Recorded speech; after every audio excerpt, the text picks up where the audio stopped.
आपको पता है मेडिकल साइंस की दुनिया में ना हाँ। एक अजीब सा सुकून होता है। सुकून वो कैसे? मतलब एक तरह की स्पष्टता होती है। मान लीजिए कि किसी इंसान की हड्डी टूट गई है, हाँ। तो डॉक्टर क्या करेगा? वो बस उसे एक्सरे मशीन के सामने खड़ा करेगा। एक तस्वीर निकलेगी। बिल्कुल, एक तस्वीर निकलेगी और उस काली फिल्म पर एक सफेद टूटी हुई लाइन बिल्कुल साफ नजर आ जाएगी। हाँ। कोई बहस नहीं होती वहां, कोई कंफ्यूजन नहीं होता। हाँ, ये तो है। सब कुछ बहुत बाइनरी होता है। या तो हड्डी टूटी है या फिर बिल्कुल ठीक है। बीच का कोई रास्ता नहीं है। सही कहा। डॉक्टर बस उस तरफ उंगली रखेगा और कहेगा, देखिए ये रही समस्या और ये रहा इसका इलाज। हाँ। हम इंसानों को ना चीजें ऐसे ही साफ साफ देखना बहुत पसंद है। लेकिन हर जगह ऐसा नहीं होता ना। वही तो समस्या तब शुरू होती है जब हम इसी एक्सरे मशीन को लेकर सफलता या दौलत और अमीर कैसे बने जैसी चीजों की दुनिया में घुसने की कोशिश करते हैं। हाँ, वहाँ ये मशीन फेल हो जाती है। बिल्कुल फेल हो जाती है। जैसे ही हम वित्तीय सफलता का एक्सरे निकालने जाते हैं, वो तस्वीर एकदम धुंधली हो जाती है। अचानक से हम देखते हैं कि 90% लोग फेल हो रहे हैं। जबकि गणित तो सबको पता ही है। एग्जैक्टली और इसीलिए आज का हमारे ये गहन विश्लेषण या डीप डाइव कह लीजिए इतना दिलचस्प होने वाला है। आज हमारे सामने कोई एक किताब नहीं है, बल्कि उन स्रोतों का एक पूरा विशाल भंडार है, जिसमें YouTube के वो सबसे ज्यादा देखे जाने वाले फाइनेंस वीडियोस और ऑडियो बुक्स शामिल हैं। हाँ, और बुकपीडिया जैसे चैनल्स की लिस्ट जहां करोड़ों व्यूज हैं। हमारा मिशन बहुत साफ है आज। हम उस अदृश्य विज्ञान को डीकोड करने जा रहे हैं जो एक आम इंसान को शून्य से 100 करोड़ तक ले जाने वाले मिलियनेयर माइंडसेट को तैयार करता है। ये बहुत ही जरूरी विषय है आज के समय में। तो ठीक है, चलिए इसे थोड़ा विस्तार से समझते हैं। आखिर क्यों करोड़ों लोग इन समरी वीडियोस की तरफ पागलों की तरह खींचे चले आ रहे हैं? देखिए, इस भारी आकर्षण का एक बहुत बड़ा कारण है। लोग अब सिर्फ पैसा कमाने की टिप्स नहीं ढूंढ रहे हैं, वो थक चुके हैं। अच्छा, तो वो क्या ढूंढ रहा है? वो दरअसल उस पूरे सिस्टम को हैक करना चाहते हैं जिसने उन्हें और उनके परिवारों को पीढ़ियों से मिडिल क्लास में फंसा कर रखा है। ये बात तो है। देखिए, पैसे का गणित बहुत आसान होता है। कम खर्च करो, ज्यादा बचाओ और निवेश करो। लेकिन फिर भी लोग फेल होते हैं। क्यों? क्योंकि शायद हम अनुशासन नहीं रख पाते। हाँ, लेकिन गहरी बात यह है कि असल समस्या गणित की है ही नहीं। ये पूरी तरह से मानव मनोविज्ञान और हमारी उन अदृश्य बेड़ियों से जुड़ा है जो हमें सही फैसले लेने से रोकती हैं। और इन्हीं बेड़ियों को तोड़ने की बात तो हमारे आज के इन स्रोतों में बार-बार की गई है। अगर मैं इन वीडियोस और ऑडियो बुक्स के पैटर्न को देखूं, तो सबसे पहला कदम क्या उभर कर आता है? वही मैं कहने वाला था। सबसे पहला कदम जो हर जगह दिखता है वो है माइंडसेट। चाहे वो रिच डैड पुअर डैड के सबक हों या बॉब प्रॉक्टर का वो मशहूर सिद्धांत कि शून्य से 100 करोड़ तक का सफर कैसे तय करें। बिल्कुल। यहाँ तक कि रोंडा बर्न की जो किताब है द सीक्रेट, उसका भी भारी जिक्र है इसमें। लेकिन देखिए, मैं यहाँ पूरी ईमानदारी से एक बात कहना चाहता हूँ। हाँ हाँ, कहिए। जब भी मैं ये लॉ ऑफ अट्रैक्शन या अवचेतन मन की शक्ति जैसी बातें सुनता हूँ ना, हाँ। तो मुझे थोड़ा शक होने लगता है। शक? किस बात का? मतलब सुनने में ये सब बहुत जादुई लगता है कि बस एक कमरे में बैठो, अच्छी अच्छी बातें सोचो और ब्रह्मांड से पैसे मांगो और अचानक से आपके बैंक में करोड़ों रुपए आ जाएंगे। हाँ, क्या प्रैक्टिकल लाइफ में ये सचमुच ऐसे ही काम करता है? मुझे तो नहीं लगता। आपका ये शक बिल्कुल जायज है। और सच कहूं तो ज्यादातर लोग यहीं आकर गलती करते हैं। वैसे कोई जादू की छड़ी समझ लेते हैं। तो फिर असली विज्ञान क्या है इसके पीछे? देखिए, अगर विज्ञान के नजरिए से देखें तो ये कोई रहस्यमयी शक्ति नहीं है।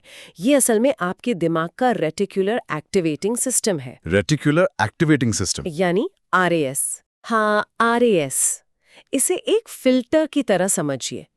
हमारा दिमाग हर सेकंड करोड़ों सूचनाएं प्रोसेस करता है, तो RAS तय करता है कि किस चीज पर ध्यान देना है। अच्छा, तो ये पैसे के मामले में कैसे काम करता है? मान लीजिए आप बचपन से यही सुनते आए हैं कि पैसा सारे फसाद की जड़ है या अमीर लोग बुरे होते हैं, जो कि हमारे समाज में बहुत आम बात है। बिल्कुल। तो आपके अवचेतन मन ने इसे एक खतरे के रूप में दर्ज कर लिया है। आपका दिमाग आपको कभी भी उस चीज के पास नहीं जाने देगा जिसे वो खतरा मानता है। अरे वाह, ये तो बहुत ही लॉजिकल है ना? आप अनजाने में ही ऐसे फैसले लेंगे जो आपके पैसे को खत्म कर देंगे। तो बॉब प्रॉक्टर और द सीक्रेट का असली मतलब ये नहीं है कि सोचने से पैसा आसमान से टपकेगा। तो उसका असली मतलब क्या है? इसका मतलब ये है कि जब आप अपनी मानसिकता को प्रचुरता यानी अबंडेंस पर सेट करते हैं, तो आपका दिमाग उन अवसरों को देखना शुरू कर देता है जो शायद पहले भी वहीं थे, लेकिन हमारे डर ने उन्हें छुपा रखा था। एग्जैक्टली एकदम सही पकड़ा आपने। तो अगर मैं इसे आज के तकनीकी ज़माने के एक उदाहरण से जोड़ूं, तो ये कुछ स्मार्टफ़ोन के ऑपरेटिंग सिस्टम जैसा है। वो कैसे? मान लीजिए मेरे पास एक बहुत ही पुराना और धीमा फ़ोन है, जिसका सॉफ्टवेयर क्रैश हो चुका है। अब मैं उस पर दुनिया का सबसे बेहतरीन और भारी वेल्थ क्रिएशन ऐप इंस्टॉल करने की कोशिश कर रहा हूँ। वो तो चलेगा ही नहीं। जाहिर है, वो ऐप काम नहीं करेगा, फ़ोन ही हैंग हो जाएगा। तो ये जो गरीब मानसिकता है ना, वो दरअसल वो पुराना ऑपरेटिंग सिस्टम है। बहुत ही सटीक उदाहरण है ये। जब तक आप उसे फॉर्मेट करके नया सिस्टम नहीं डालेंगे, तब तक निवेश की कोई भी तकनीक या ऐप काम नहीं करेगा। लेकिन सवाल यह है कि माइंडसेट तो बस एक शुरुआत है ना। हाँ, बिल्कुल शुरुआत है। ऑपरेटिंग सिस्टम तो ठीक हो गया, लेकिन उसके बाद हमें असली ऐप्स की भी तो जरूरत पड़ेगी। क्या सिर्फ अच्छा सोचने से बैंक में पैसे आ जाते हैं? यहाँ जो बात सबसे दिलचस्प है वो ये है कि सकारात्मक सोच सिर्फ वो चाबी है जो गाड़ी का इंजन स्टार्ट करती है। और गाड़ी को आगे बढ़ाने के लिए? उसके लिए आपको ईंधन चाहिए, और वो ईंधन है वित्तीय साक्षरता, जिसे हम फाइनेंशियल आईक्यू कहते हैं। जो रिच डैड पुअर डैड का कोर मैसेज है। बिल्कुल। किताब हमें यही सिखाती है कि अगर आपको पैसे की भाषा समझ में नहीं आती है, तो आपका माइंडसेट आपको ज्यादा दूर तक नहीं ले जा सकता। आपको एसेट्स और लाइबिलिटीज के बीच का फर्क समझना ही होगा। हाँ, संपत्तियों और दायित्वों के बीच का अंतर। और यहीं से हम उस हिस्से में प्रवेश करते हैं जहां असल गणित शुरू होता है। हमारे आज के स्रोतों में दौलत बनाने के विज्ञान पर बहुत गहराई से बात की गई है। हाँ, वॉरेन बफेट के सिद्धांतों का भी काफी जिक्र है इसमें। सही कहा। वॉरेन बफे का वो 5-4-3 रूल और पावर ऑफ कंपाउंडिंग। कंपाउंडिंग को तो इन वीडियोस में किसी जादू की तरह पेश किया गया है। वो एक तरह का जादू ही है, अगर आप उसे समय दे तो। बिल्कुल। एक वीडियो में समझाया गया है कि कैसे कोई 10,000 रुपए महीने की साधारण सैलरी से भी करोड़पति बन सकता है, अगर वो लगातार निवेश करे। हाँ। और इसके साथ ही उन 11 एसेट्स का भी जिक्र है जिनसे आप सोते हुए भी पैसे कमा सकते हैं। मुझे इन 11 एसेट्स वाले कॉन्सेप्ट ने बहुत ज्यादा आकर्षित किया। ये काम कैसे करता है? देखिए, इन 11 एसेट्स का मूल सिद्धांत सिर्फ एक ही है। क्या? आपके समय और आपकी आय के बीच के रिश्ते को पूरी तरह से तोड़ देना। समय और आय का रिश्ता? मतलब नौकरी की तरह नहीं? बिल्कुल। आम नौकरी में क्या होता है, आप 8 घंटे काम करते हैं, आपको 8 घंटे का पैसा मिलता है। और जिस दिन छुट्टी ली उस दिन का पैसा कट? हाँ, जिस दिन आप काम पर नहीं गए, आपकी आमदनी शून्य हो जाती है। लेकिन जब हम एसेट्स की बात करते हैं, जैसे कि शेयर बाजार या रियल एस्टेट। हाँ, शेयर बाजार से मिलने वाला डिविडेंड हो गया, किसी किताब की रॉयल्टी हो गई, रियल एस्टेट से आने वाला किराया हो गया, या कोई डिजिटल प्रोडक्ट जिसे हमने एक बार इंटरनेट पर डाल दिया और वो सालों तक बिक रहा है। एग्जैक्टली। ये सब आपके समय के मोहताज नहीं है।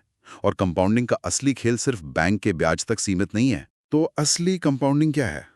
असली कंपाउंडिंग तब होती है जब आपके खरीदे हुए एसेट्स खुद नए एसेट्स पैदा करने लगते हैं।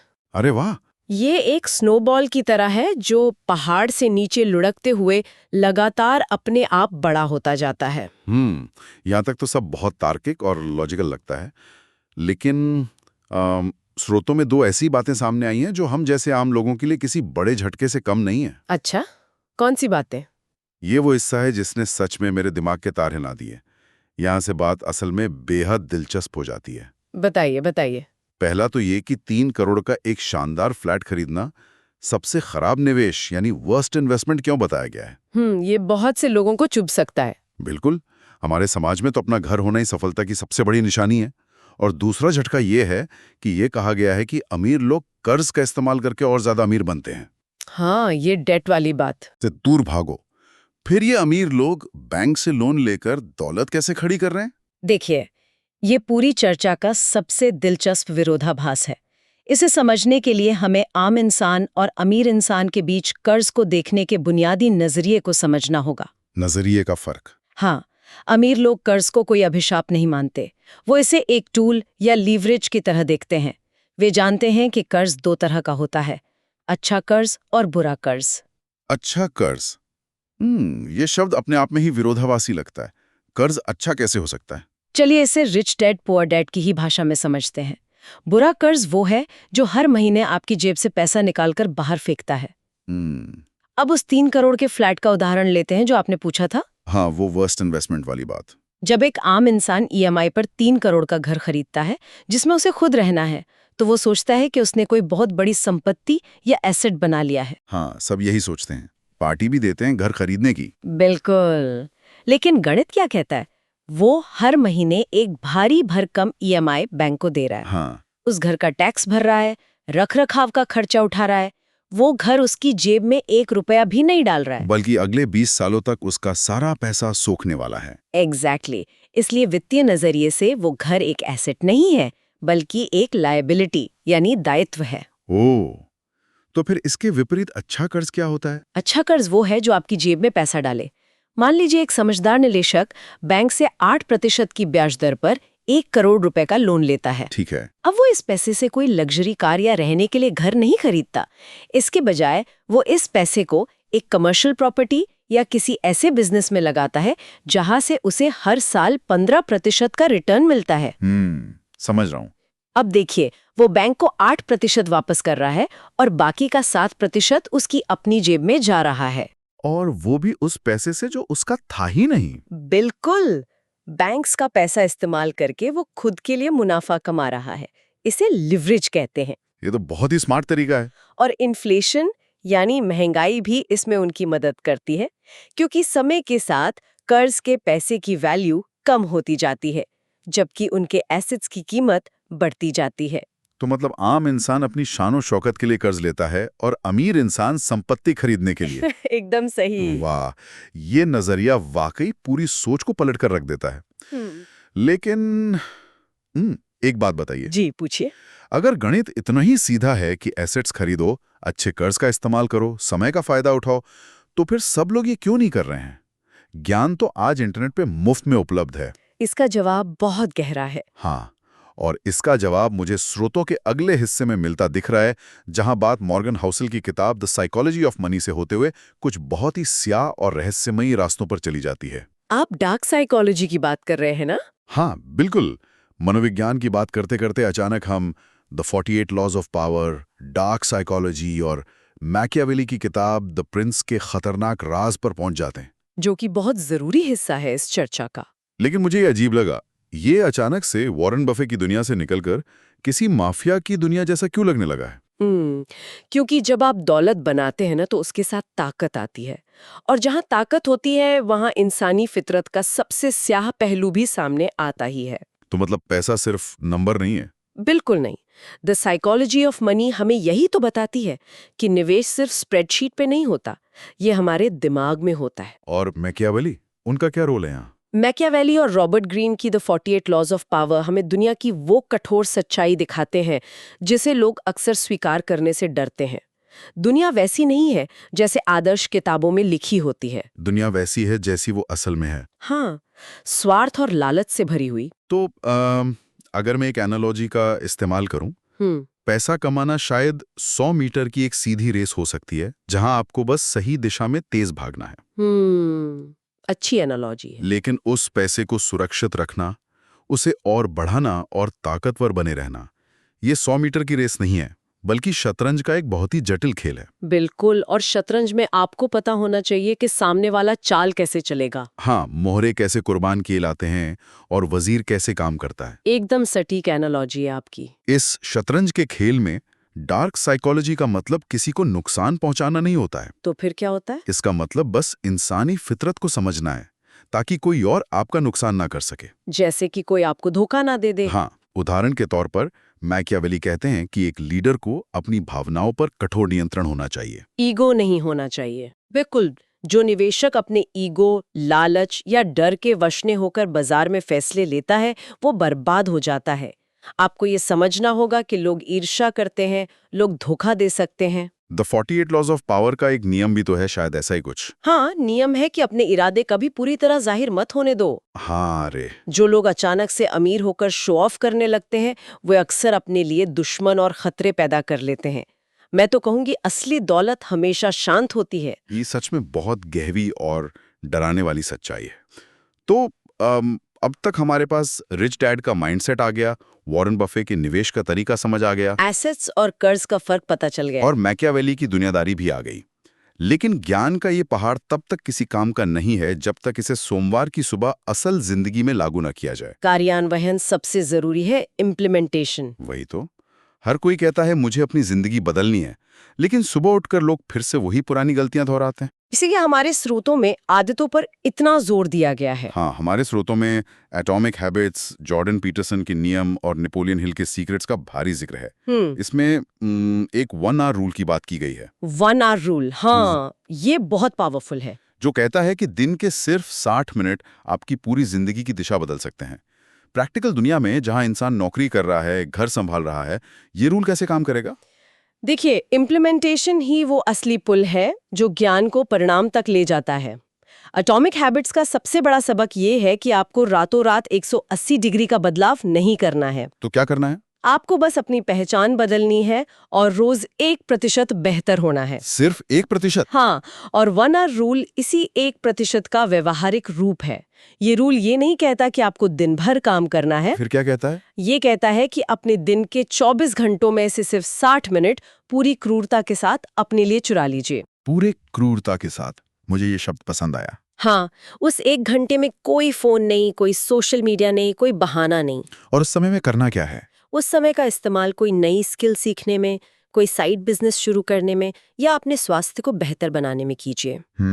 यही है खुद पर निवेश करने का असली मतलब, क्योंकि आपके अंदर का ज्ञान और कौशल ही वो इकलौता एसेट है जिस पर कोई सरकार टैक्स नहीं लगा सकती और जिसे कोई बाजार क्रैश बर्बाद नहीं कर सकता। बिल्कुल। लेकिन यहीं पर तो आज के दौर की सबसे बड़ी अड़चन आती है ना। हाँ। हम एक ऐसे समय में जी रहे हैं जहां सोशल मीडिया कंपनियों ने हमारी एकाग्रता यानी फोकस को उड़ाने के लिए अरबों डॉलर खर्च किए हैं। हाँ, अटेंशन इकोनॉमी का जमाना है। इंसान का दिमाग फोन पर नोटिफिकेशन की एक आवाज सुनकर भटक जाता है। एब्सोल्युटली। हर इंसान की जुबान पर आज एक ही शिकायत है, यार मेरे पास तो टाइम ही नहीं है। एब्सोल्युटली। इस भटकाव को कैसे रोकें? हमारे स्रोतों में से एक ने इसका बहुत ही क्रांतिकारी जवाब दिया है। अगर हम इसे व्यापक संदर्भ से जोड़ें तो सिद्धांत है mind management, not time management. Mind management? हम तो हमेशा टाइम मैनेजमेंट की बात करते हैं। वही तो गलती है। हम अक्सर समय को मैनेज करने की कोशिश करते हैं, हम टाइम टेबल बनाते हैं, लेकिन समय तो सबके पास 24 घंटे ही है ना। हाँ, दिन में 25 घंटे तो नहीं हो सकते हैं। इसलिए असली समस्या समय की कमी नहीं है, बल्कि ऊर्जा और ध्यान की कमी है। इसे थोड़ा और सरल भाषा में समझाइए। माइंड मैनेजमेंट कैसे किया जाए? देखिए, अगर आपका दिमाग शांत नहीं है, आपके अंदर तनाव है, तो आप कंप्यूटर के सामने 5 घंटे भी बैठे रहेंगे तब भी कोई ठोस काम नहीं कर पाएंगे। ये तो मेरे साथ भी कई बार होता है। लेकिन अगर आपकी मानसिक ऊर्जा चरम पर है और आपका फोकस अर्जुन की तरह है, तो आप वही काम सिर्फ 1 घंटे में कर लेंगे। तो हमें अपनी एनर्जी को पहचानना होगा। बिल्कुल। आपको अपने दिन के उस समय को पहचानना होगा जब आपकी दिमागी ऊर्जा सबसे ज्यादा होती है। इसे पीक बायोलॉजिकल टाइम कहते हैं। अच्छा। अपने सबसे मुश्किल और रचनात्मक काम उसी समय कीजिए। बाकी के समय में आप मीटिंग्स या ईमेल जैसे हल्के काम कर सकते हैं। तो मतलब हम समय बर्बाद इसलिए नहीं करते कि हमारे पास समय ज्यादा है, बल्कि इसलिए करते हैं क्योंकि हम थकान मिटाने के लिए सोशल मीडिया स्क्रॉल करने लगते हैं। अगर आप अपने माइंड और अपनी एनर्जी को मैनेज करना सीख गए तो समय खुद ब खुद मैनेज हो जाएगा। क्या बात है, ये वाकई आंखें खोलने वाला है।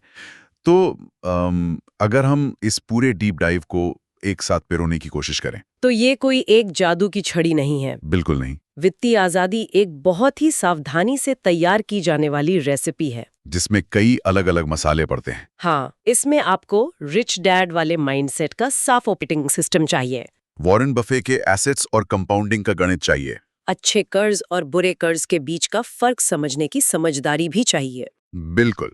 और अपनी दौलत को बचाने के लिए मैकियावेली और डार्क साइकोलॉजी की कठोरता चाहिए। और सबसे अंत में इन सब को रोजमर्रा की जिंदगी में उतारने के लिए एटॉमिक हैबिट्स वाला अनुशासन चाहिए। एकदम सटीक। मैं एक बात और जोड़ना चाहूंगी। आज के इस इंफॉर्मेशन ओवरलोड के दौर में, जहां हर मिनट नई जानकारी हमारे ऊपर फेंकी जा रही है ना, ज्ञान होना कोई बड़ी बात नहीं रह गई है। हाँ, सब कुछ गूगल पर है। दुनिया के सबसे अमीर और सफल लोगों के राज अब इंटरनेट पर मुफ्त में उपलब्ध है। लेकिन ज्ञान तभी शक्ति बनता है जब उस पर अमल किया जाए। सही बात है। जो इंसान इस शोर में से इन सिद्धांतों को सिर्फ सुनेगा नहीं, बल्कि आज से ही अपने 60 मिनट निकालकर इन पर काम शुरू करेगा, वही भीड़ से अलग खड़ा होगा। 100% सच। और इस चर्चा को विराम देने से पहले मैं एक अंतिम विचार यहाँ छोड़ना चाहता हूँ सुनने वालों के लिए। हाँ, बिल्कुल। जब मैं आज के इन स्रोतों को देख रहा था तो सब कुछ पैसे, ताकत, डार्क साइकोलॉजी और क्रूर अनुशासन के इर्द गिर्द घूम रहा था। हाँ, काफी इंटेंस टॉपिक्स थे। लेकिन इसी लिस्ट में एक बहुत ही चौंकाने वाला वीडियो भी था। वो वीडियो था प्राचीन चीनी दार्शनिक लाओ तुजू की फिलॉसफी के बारे में। लाओ तुजू, ये थोड़ा अलग लग रहा है। मुझे भी लगा। शुरू में मुझे लगा कि शेयर बाजार और अरबपतियों की इस लिस्ट में एक ऐसे सन्यासी और दार्शनिक का क्या काम, जो शांति और ठहराव की बात करता है। लेकिन अब जब हमने ये पूरी चर्चा कर ली है, तो सब कुछ शीशे की तरह साफ हो गया है। अगर हम इस पूरी आधुनिक वित्तीय दुनिया की मारकाट को देखें, जो कि बहुत ज्यादा है। हाँ, और फिर लाओ तुजू के उस अनसुलझे सच को देखें जो कहता है कि सच्ची शक्ति स्थिरता में है, तो एक बहुत ही गहरा सवाल उठता है। क्या सवाल? क्या ऐसा नहीं लगता कि दुनिया का सबसे बड़ा, सबसे मूल्यवान और सबसे ज्यादा मुनाफा देने वाला एसेट कोई 3 करोड़ का घर, कोई बहुराष्ट्रीय कंपनी या कोई बड़ा स्टॉक पोर्टफोलियो नहीं है? तो फिर क्या है? बल्कि वो इंसान का अपना अवचेतन मन है। और भारी शोर शराबे और उथल पुथल के बीच उस मन को पूरी तरह शांत और स्थिर रख पाने की उसकी अपनी क्षमता है। इस बारे में गहराई से सोचेगा। ये सच में एक बेहद गहरा और सोचने पे मजबूर कर देने वाला विचार है। बिना मानसिक शांति के कोई भी दौलत टिक नहीं सकती। और शायद यही वो जवाब है जहां से हमने आज के इस सफर की शुरुआत की थी। अगर हम वित्तीय सफलता का एक्सरे निकालें ना, तो वो एक्सरे आपके बैंक खाते, आपकी बैलेंस शीट या आपके घर की तस्वीर नहीं दिखाएगा। वो एक्सरे असल में आपके दिमाग की तस्वीर दिखाएगा। बिल्कुल। वहां कोई सीधी टूटी हुई हड्डी या साफ सफेद लाइन नहीं मिलेगी, बल्कि वहां आपके फोकस, आपके धैर्य, आपके डर पर आपके नियंत्रण और आपके माइंडसेट का पूरा नक्शा छपा होगा। बहुत ही खूबसूरत बात कही आपने। आज के इस डीप डाइव में बस इतना ही। सीखते रहिए और अपने असली एसेट यानी खुद पर निवेश करते रहिए।